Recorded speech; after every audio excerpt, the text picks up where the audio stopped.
सूर्य जो पिता है शनि देव के 15 जनवरी को मकर संक्रांति के दिन अपने पुत्र के घर आ रहे हैं 1 वर्षों के बाद।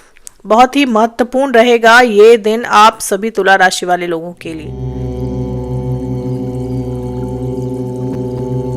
क्योंकि शनि आपकी राशि में योग कारक ग्रह है, आपके 5वें भाव के स्वामी हैं, आपके 4थे भाव के स्वामी हैं। और शनि की राशि में सूर्य ही नहीं, सूर्य के अलावा 3 और ग्रह आ रहे हैं। आपकी राशि के स्वामी शुक्र देव भी आपके 4थे भाव में आ रहे हैं। पहले भाव के स्वामी 4थे भाव में आ रहे हैं, तो एक तरह से राजयोग बना रहे हैं। इसके अलावा बुध जो कि आपके भाग्य भाव के स्वामी है, वो भी 17 जनवरी को आपके 4थे भाव में मकर राशि में आ जाएंगे। मंगल उच्च के होकर आपके 4थे भाव में आएंगे 16 जनवरी को। तो 4 बड़े ग्रह आपके 4थे भाव में रहेंगे। बहुत हेवी रहेगा आपका 4था भाव। 4थे भाव के इर्द गिर्द ही आपकी जो एनर्जी है, आपका जो फोकस है जनवरी के मंथ में, वो घूमता रहेगा। इसी भाव को लेकर आप सबसे ज्यादा प्रभावित रहेंगे और यही भाव आपको सबसे ज्यादा प्रभावित करेगा जनवरी के मंथ में। दोस्तों, 4था भाव क्या है? 4था भाव आपके मकान का, आपकी प्रॉपर्टी का, आपके वाहन का होता है। इसके अलावा 4था भाव आपके सुख का होता है, मानसिक शांति का होता है, आपकी माता का होता है, आपके पारिवारिक सुख का होता है।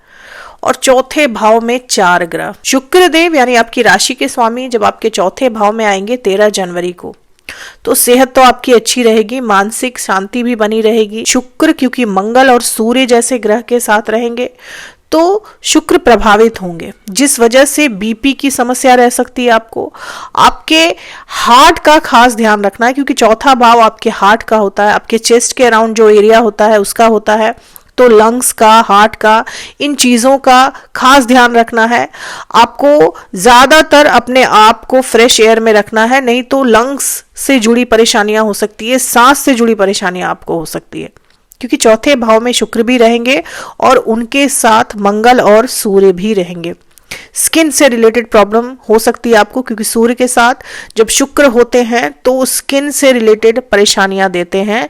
तो इन सभी मामलों में आपको थोड़ा सा अलर्ट रहने की जरूरत है 13 जनवरी के बाद। दोस्तों, जैसा मैंने बताया कि 4थे भाव के इर्द गिर्द ही आपकी एनर्जी रहेगी जनवरी के मंथ में। 4था भाव प्रॉपर्टी का होता है और मंगल यहाँ पर उच्च के होकर बैठेंगे 16 जनवरी से। प्रॉपर्टी खरीदने की बहुत लंबे समय से आपकी जो प्लानिंग चल रही थी वो एग्जीक्यूट हो सकती है।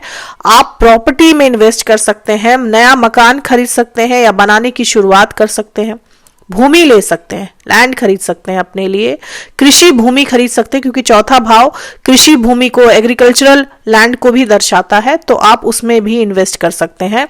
इस तरह के योग बनाएंगे मंगल देव 4थे भाव में। इसकी एक वजह यह भी है दोस्तों, क्योंकि मंगल आपके धन भाव के स्वामी हैं और आपके 4थे भाव में जा रहे हैं, तो आप अपनी सेविंग को, अपने रुपए पैसे को 4थे भाव से रिलेटेड चीजों पर खर्च करेंगे, यानी मकान पर, वाहन पर, अपनी सुख सुविधाओं पर, अपनी फैमिली पर, फैमिली मेंबर्स पर आपके पैसे जो हैं, आपके रुपए खर्च हो सकते हैं, क्योंकि दूसरे भाव के स्वामी 4थे भाव में उच्च के होकर रहेंगे। हालांकि ये कर आपको काफी खुशी मिलेगी, अपने परिवार वालों पर खर्च कर आपको खुशी मिलेगी। यहाँ पर एक बहुत इंपॉर्टेंट बात का आपको ध्यान रखना है कि आप प्रॉपर्टी खरीदें, प्रॉपर्टी में निवेश करें, इन्वेस्ट करें, लेकिन क्योंकि आपके 4थे भाव के स्वामी शनि है और 6ठे भाव में है, तो कागजातों को बहुत अच्छे से पढ़ लें, जांच पड़ताल कर लें, तभी प्रॉपर्टी में इन्वेस्ट करें, क्योंकि 4th हाउस के लॉर्ड है शनि और 6th हाउस में है।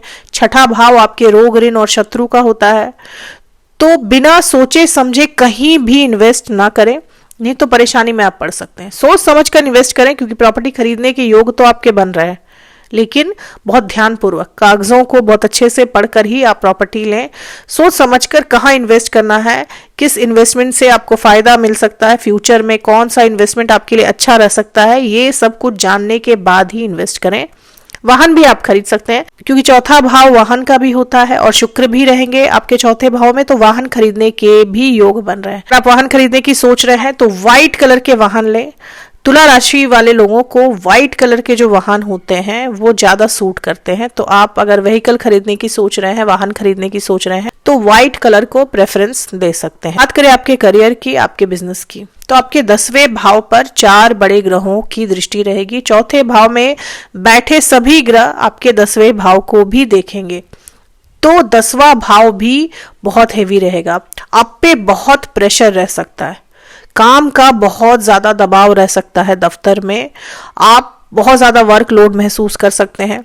इसके अलावा बॉस का भी प्रेशर रह सकता है, बॉस का दबाव रह सकता है, क्योंकि मंगल और सूर्य की दृष्टि रहेगी 10वें भाव पर। ऑफिस में, अपने दफ्तर में आप थोड़ा सा प्रेशर फील कर सकते हैं। मेंटल पीस जो है वो आपकी थोड़ी सी डिस्टर्ब रह सकती है आपके कार्यालय में। व्यापारियों के साथ भी परफॉर्मेंस को लेकर बहुत ज्यादा प्रेशर रह सकता है। अपने बिजनेस में परफॉर्मेंस को लेकर प्रेशर रह सकता है बिजनेसमैन को, व्यापारियों को, लेकिन सोशल सर्कल से लाभ मिलेगा आपको। आपके 11th हाउस के 11वें भाव के जो स्वामी हैं सूर्य देव, वो आपके 4थे भाव में रहेंगे, तो आपका जो सोशल सर्कल है उससे आपको फायदा पहुंच सकता है, उससे आपको लाभ मिल सकता है।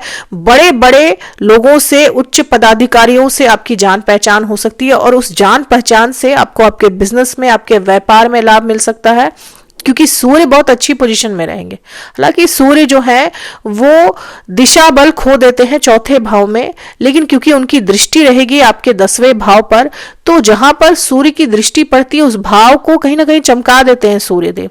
तो आपके जान पहचान से आपको फायदा मिलेगा आपके बिजनेस में।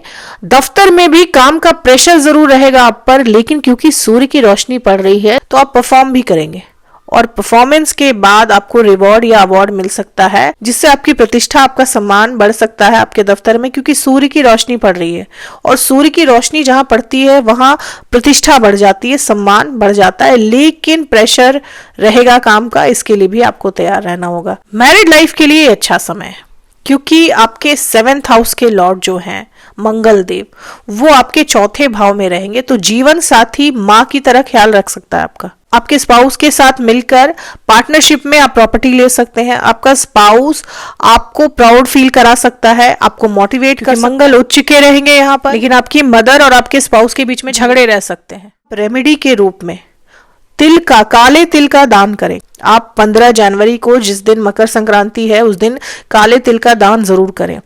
कोशिश करें कि अपने हर दिन के डाइट में आप काले तिल को शामिल करें। अगर हर दिन आप काले तिल का थोड़ा सा भी सेवन कर लेते हैं तो आपकी हेल्थ भी अच्छी रहती है, और वेल्थ भी अट्रैक्टेड होता है आपकी तरफ, पैसा भी, रुपया पैसा भी खिंचता है आपकी तरफ। उम्मीद करती हूँ कि वीडियो से आप लोगों को हेल्प मिली होगी। अगर वीडियो से हेल्प मिली हो तो चैनल को जरूर सब्सक्राइब करें, लाइक करें, शेयर करें, कमेंट करें, और बेल आइकन जरूर दबा दें दोस्तों। उम्मीद करती हूँ कि ये जो नया वर्ष है ये आपके लिए बहुत प्रोस्पेरिटी लेकर आए, बहुत सारी खुशियां लेकर आए। अब तक के लिए गुड नाइट, शुभ रात्रि, जय माता दी, जय श्री राम।